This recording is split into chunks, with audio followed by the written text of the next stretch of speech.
Hello, hello. Welcome to another installment of Cage's Comments. I am Alex Cage. We are roughly 3 hours away from tip-off of Game 1 of the NBA Finals. So I figured it was time to give you guys my thoughts on the series. I am a Spurs fan. I will be picking the Spurs again, shocker. But I think the Knicks present some really unique problems um, for the Spurs, and so we're going to go over those and what I think the Spurs and the advantages that I think Spurs have, and then I'll give you my prediction in how many games. So let's start. Uh, the Minnesota Timberwolves and the Oklahoma City Thunder both figured out very quickly, and Portland tried to as well, that playing five out is the way to go to try and drag Wimby away from the rim. Portland was not really well equipped. They weren't a good three-point shooting team all year. Minnesota, I think, had to trade Gobert's defense for the ability to do that with Naz Reid. And then OKC probably did that the best of the three with their depth, but ultimately wasn't always able to get the job done there. There may not be a better team in the NBA in terms of being well equipped, better built to play five out basketball. Obviously, at the center of that is Karl-Anthony Towns, who is an awesome three-point shooter and has been on a heater this postseason. He is 22 of 45 in their postseason games from three. That is 48%. OG Anunoby has also been shooting 48%. He's made 28 of 48. Brunson and Bridges are reliable three-point shooters, and the worst in the starting lineup is Josh Hart. And to sub in for him if he is hurting the team too much with his lack of shooting. They have Landry Shamet and Miles McBride. McBride, who is shooting 43% from three in the postseason, and Shamet, who is shot a ridiculous 21 of 35, which is 60%. So they are well built to play five out. They move really well. They pass the ball well since going to this kind of since Cat has taken on this role of facilitator in the postseason. They are dangerous and really well built to drag Wemby away and hurt the Spurs defense that way.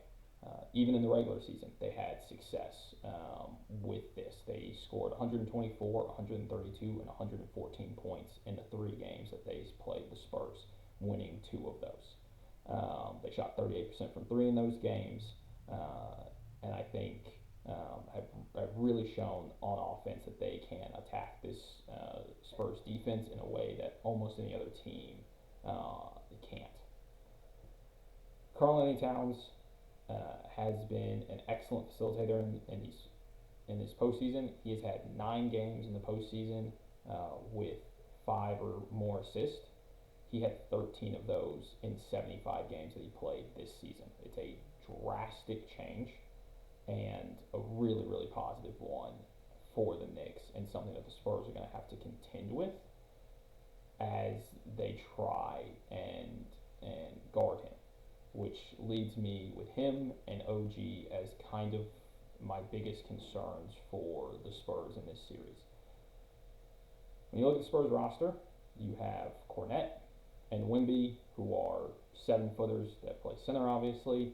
You have Fox, who is 6'3", and then everybody else on this roster is between 6'5" and 6'7", and none of them are super big, swole, strong bodies. Castle is obviously very strong, I think, but they don't have a true power forward. The only exception to that might be Carter Bryant. He's not someone who is going to be playing big minutes in the NBA Finals. And because of that, I worry about their ability to match up with OG and Cat. They don't really have the body type to do it, and those two guys, I think, could take advantage. We've seen Cat at times struggle with that. Um, you know, basically just deciding to play like he's bigger and stronger than who's ever guarding him. But if he does, if that's not an issue for him in this series, I don't think the Spurs really have an answer on the roster. So those are probably my biggest concerns. As far as Brunson, um, needs to be considered. He's obviously a great player. He brings a ton of clutch basket making, shot making. One of my biggest concerns with the OKC series for the Spurs was SGA late in these games being able to walk them down in isolation and just get buckets. The Spurs don't really have that answer. Wemby is a bit inconsistent in his ability to just go get a basket. And the way that they've used their three guards has been a little more egalitarian than just saying we know Fox can go get a bucket. So I think that's an advantage. On the flip side of that, I just watched the Spurs play a super isolation heavy guard in SGA who's certainly on the same level of that as Brunson and really shut him down. He had under 40% from the field in 5 of the 7 games. Spurs did a really good job. They have the bodies to do that. I don't think they'll be quite as effective against Brunson because the Knicks are not as hurt as the Thunder, so it will be harder to just load up on SGA the way the Spurs were able to do at times in that series with OKC. But I am not as concerned that they don't have a matchup for Brunson. If Brunson beats you, Brunson beats you. He's a great player.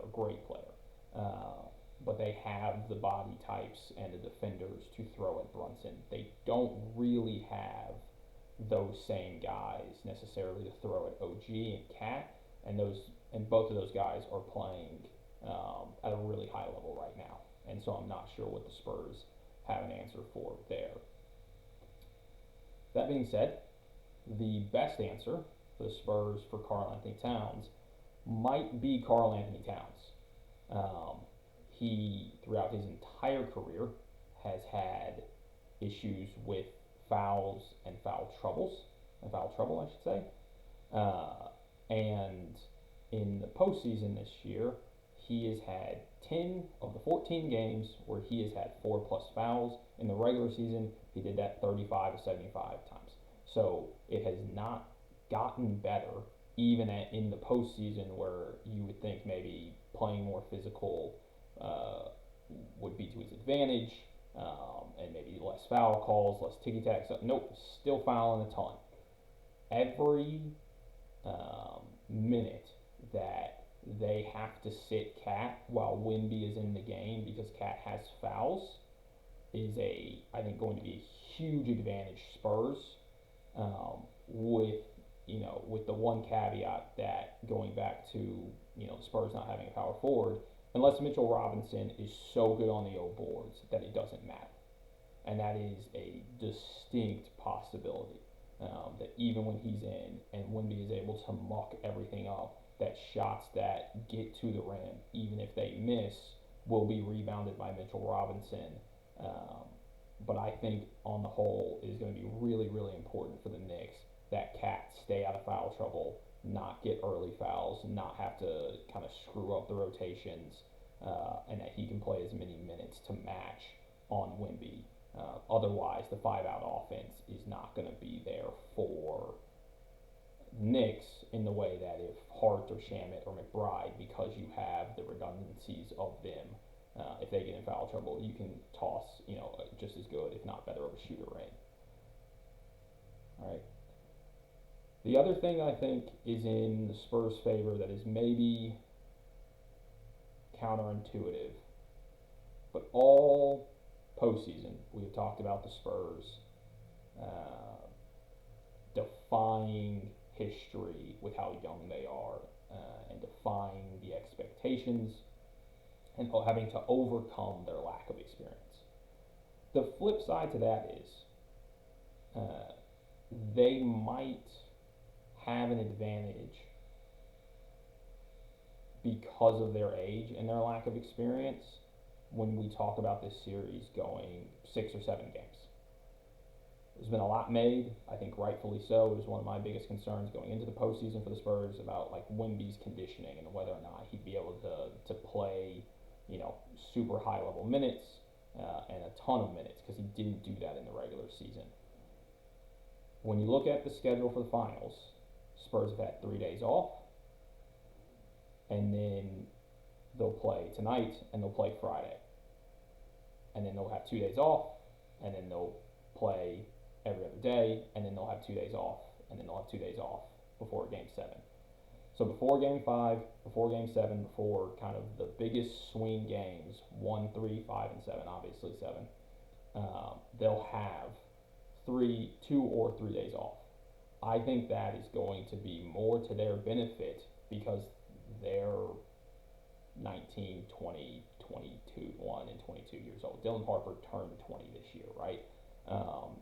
Fox hasn't been on a long playoff run, and neither has Kelvin Johnson, right? No one on the Spurs has been past the first round with the exception of Cornette and Barnes, but the guys taking the majority of the minutes have not. When you look at Jalen Williams had his most injured season the year after going on the finals run. Halliburton, when he tore his Achilles, was in Game 7 the year after on his second long playoff run, Eastern Conference Finals to Finals. Almost all of these kind of soft tissue, just almost like cardio injuries. Ant Runner's knee. Again, he'd been back-to-back Western Conference Finals. That's before, obviously, the hyperextension. I think all of those things are actually, if there is a benefit to being as young as the Spurs are, and maybe I'm just an old man who's about to turn 30, who's just being nostalgic about, man, when I was 22 or when I was 18 and I was playing AAU, we could play 3-4 games a day and then wake up the next day and do it again. And I don't understand how, almost how I did that, right? But that might be to the Spurs' benefit in this kind of day and age where we worry so much about soft tissue injuries and the wear and tear that these long playoff runs have shown to have on players. The Spurs don't have any of that. So if this series does get to 6, 7 games, where I think conventional wisdom is going to say, well, the Spurs, they just played 7 games. The Spurs are 22 years old, man. And they're going to get, the extra day of rest for these travel spots, and they haven't had to travel, obviously Game 7 was in OKC, but they won't travel to start this series. So I actually think that the rest and age of the Spurs could be to their benefit when you factor in how much extra time they're going to have, as opposed to the conference finals where they did actually play every other day. So I think for all those reasons, the Spurs have the best player in the world. Whatever that's worth, the Spurs have the best player in the world. And if in 7, 8, 9, 10 years you want to start building the Wemby GOAT case, winning a finals right here, right now at age 22 would be a hell of a foundational block to build off of. So for all those reasons, I will pick Spurs. I may have initially the day after they beat OKC, hastily bet Spurs in 5. I disagree with myself from having done that. I do think this actually will go to distance. The Knicks are a really good team and should not be discounted. But I do think the Spurs still win. I think they win in 7. And I think Vic probably takes home the Finals MVP. But those are my thoughts. Those are my comments. Please leave me a comment in the comment section. Let me know who you think is going to win. Hit the like, subscribe button, and let's go have a good bit of fun, guys.